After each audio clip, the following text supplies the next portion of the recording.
So for today, we're going to show you a couple of new things regarding different selection tools and also the transformation command. Those are the big topics today. As you can see, I have a desert here, and I have nothing but sand and sky. We're going to build a new city onto this desert today. The first thing I'm going to do is I'm going to go in and open up a couple couple pictures that I downloaded already. The first one I'm going to do is the Statue of Liberty. So I'm going to go ahead and open it up, and this is where making sure that you see your rulers comes in handy. Again, if you need to see your rulers, go down to View and make sure rulers are selected. And then also make sure that they are in inches. So refresher, if it's not in inches or you want to check, double click on the ruler and this will come up and you can change it, the ruler units from pixels or centimeters or whatever to inches, and then click OK. Now we can see the actual size of this photo compared to this photo.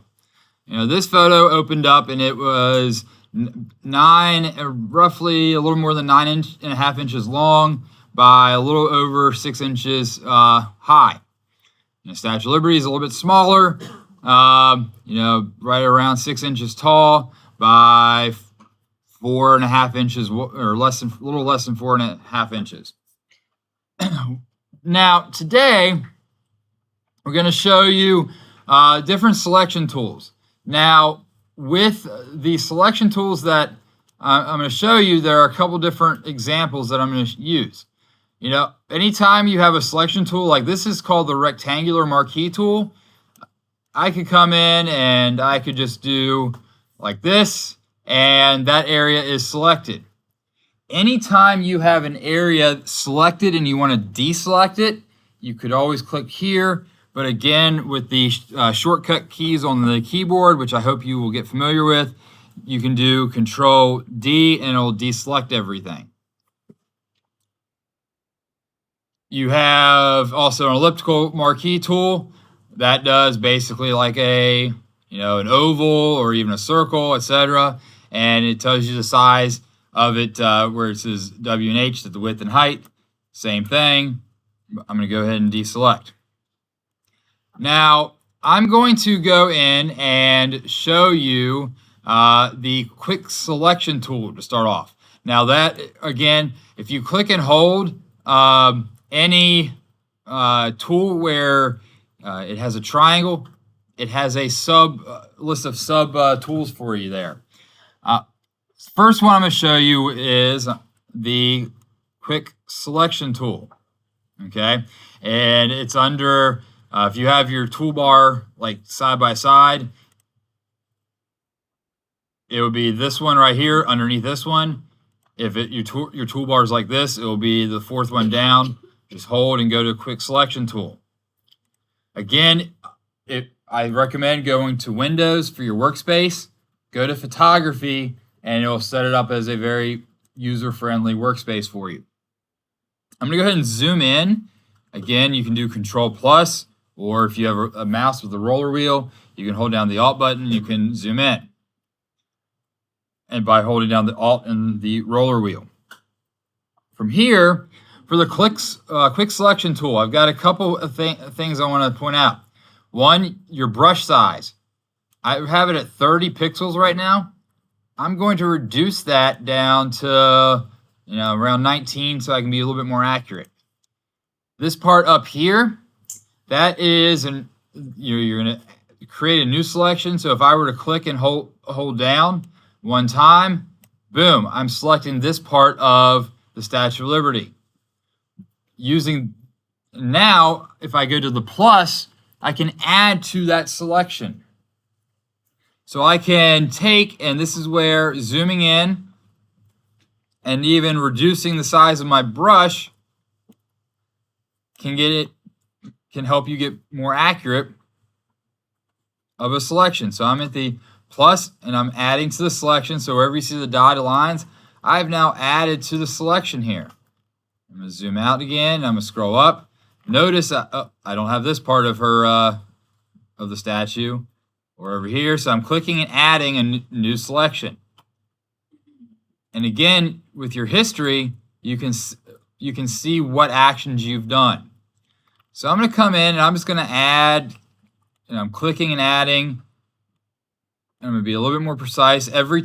Anytime you click and then drag, you're adding to your selection. And once you take your mouse off or finger off the mouse, then you have added to the selection. So I'm going to go here. I'm going to add more. And I'm going to slide this part way over here. And I'm just going to go down to this part of the base here. And I'm going to get her hand here. And then if you really want to, you can zoom in at the pixel level and be extremely precise. Like here, I've got a little bit of the crown here. To move over to the right, I can either move it over like this or hold down Control and use the roller wheel. Okay, so I'm going to get the crown part here and there. Now I'm going to zoom back out a little bit because I basically feel like I've gotten most everything. We get the torch. So I feel like I've gotten pretty much everything of the Statue of Liberty. But if you notice, there are some areas like, let's say I don't want some of this blue of the sky. Okay, I can come up to this part here where it says subtract from selection, where the negative is. And I can come in, and I'm going to zoom in now. I'm going to even make my brush smaller.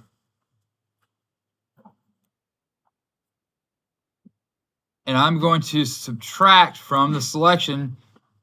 Boom, I've removed that part of the blue sky. I'm going to remove that part of the blue sky. Boom, and I'm just doing single clicks here. And it's removing part of the selection here. Okay, so it's kind of gone around. This is a low resolution photo, and I'll show that I downloaded, and I'm going to show you how to get higher resolution photos later. But I'm going to zoom back out because this is good enough for our teaching example. And what I'm going to do now is I'm going to go Control C. I'm going to copy it just like you would in a Word document. Make sure we're paying attention up front. And you can also do that by going to Edit and Copy. I like to show you multiple different ways on how to do things. I'm going to come into my desert now.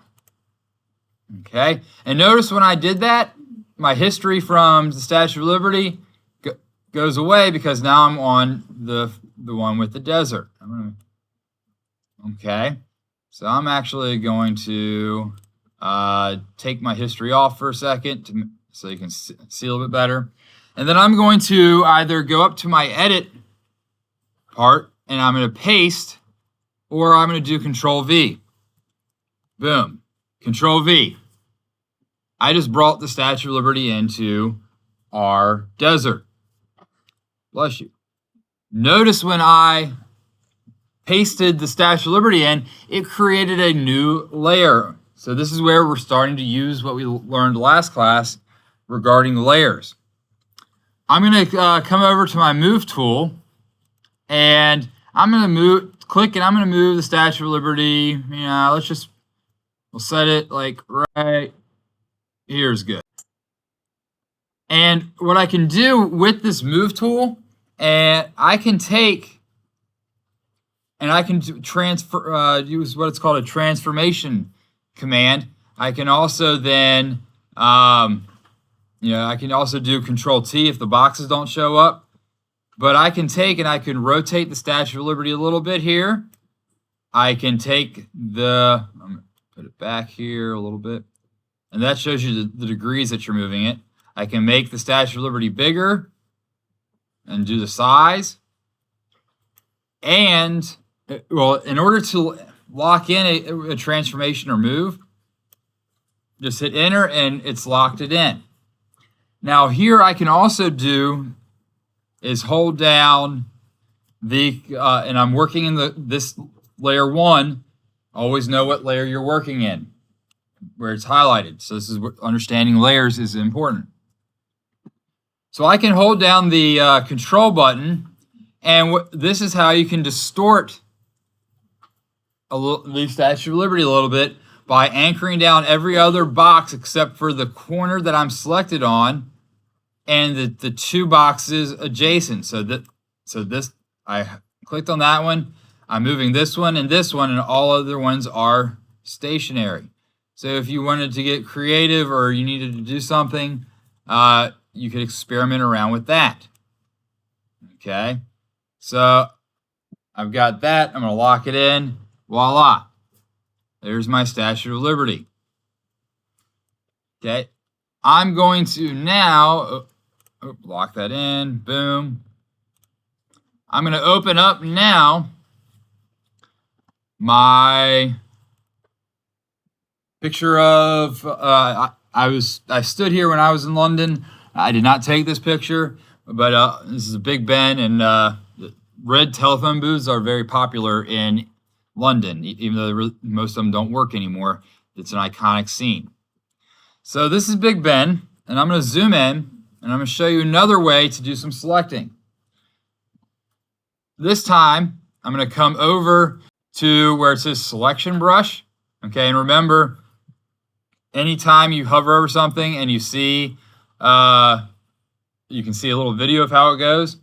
So you could, here, well, that brush is really big. I'm going to come over here, and this is another area too where you can kind of highlight the object you're trying to select. And Photoshop will be kind of smart when you let it up. Okay, and you go to Add. Boom. Oh, for some reason, I can't see it because it's there. I'm just going to show you another route because I've got something covered up there when I'm trying to do the screen demo. I'm just actually going to go to my lasso tool, and I'll come back to the selection brush later. But with the lasso tool, oh, that's right. When you go to a different selection, it'll automatically try to select that object for you. But I'm going to deselect it. The lasso tool, this is a freehand selection method where you can go and I can click and circle wherever and connect back in, and it would select that given area. Okay. Again, make sure we're all paying attention and we're not on YouTube or in a world of Minecraft. I'm going to go ahead and hit deselect to get rid of that selection. But then I'm going to come into the polygonal lasso tool. Okay. This tool is where I can go and I'm going to click down here, and it does a straight line, and I can click and I can put down an anchor point, and that's straight until I keep going. So every time I put down an anchor point or click, then that's where I can change direction with my tool. And I'm going to go up here, and I'm going to come back down. So this is really good for things like, if you have a lot of straight edges and you want to try and be precise. Boom, and then in. Down, and then I come through and connect. And when you see, in order to know that you're connecting in, if you look at, and I will zoom in with the Pro Board, but can't do this on. You see the circle there? That means everything is come back and it's closed. If I don't have it closed, the circle goes bye-bye. Okay, something I wanted you to see. So when I click from there, the whole area, all the Big Ben is selected. So again, I'm going to go and copy it, Control-C, and then I'll come back into our desert and Control-V to paste, or you can go up to Edit and paste it that way. And I have Big Ben chilling in the desert. I'm going to go back to my Move tool. Okay. And I'm just going to move Big Ben here, or I'm gonna put a Big Ben up front, and I'm gonna make Big Ben a little bit bigger, and then I'll hit enter to lock it in, and voila, Big Ben is now layer number 2.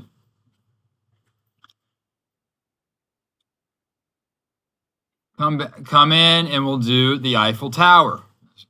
Got 2 more things I'll show you, and then we will be done with this, and you'll have some playground time to experiment around with what I've shown you. Going back to where my lasso tool was here, where the polygonal lasso tool, and I'm going to do the magnetic lasso tool. This is where Photoshop uses its brains. I'm going to zoom in, and I'm just going to click here, and I can go ahead and force an anchor down, but as I'm tracing around the Eiffel Tower, Photoshop is being smart and kind of figuring out, well, here's where the anchor points need to be, and we're going to put it down automatically.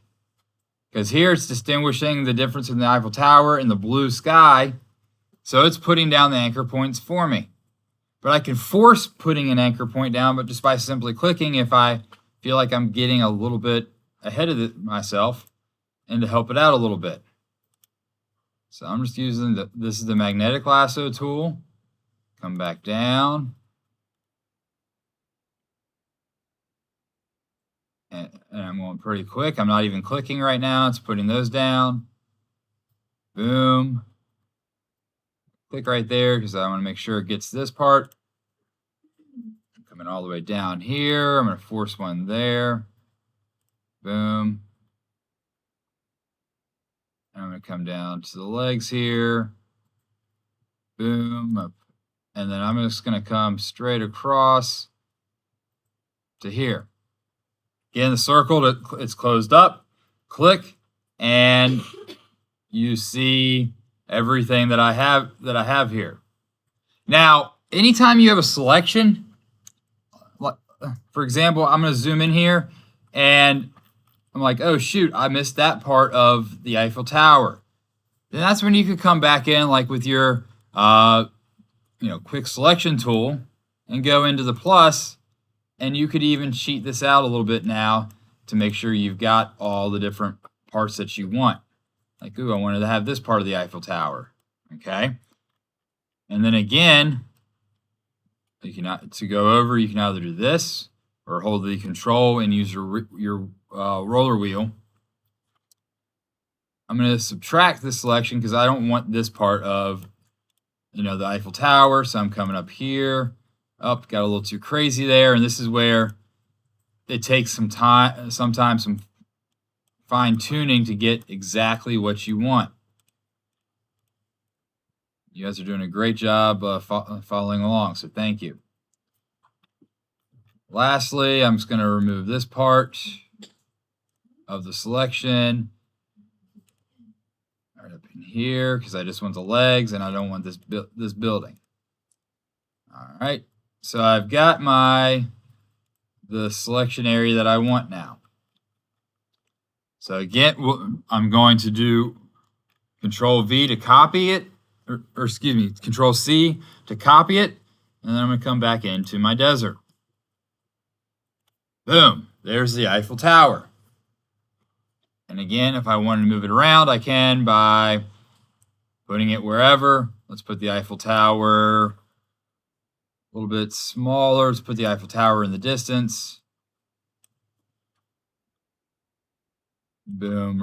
We'll have it sitting right in the distance there. And then I can click done. Voila. Now again, you got your layers over here. So if you get into any editing or changing size, make sure you are checking and making sure you're using the right layer. Okay. So those are a couple things for you with the quick selection tool, or the selection tools, copying and pasting and putting everything in for you to do. So today, I'm going to stop.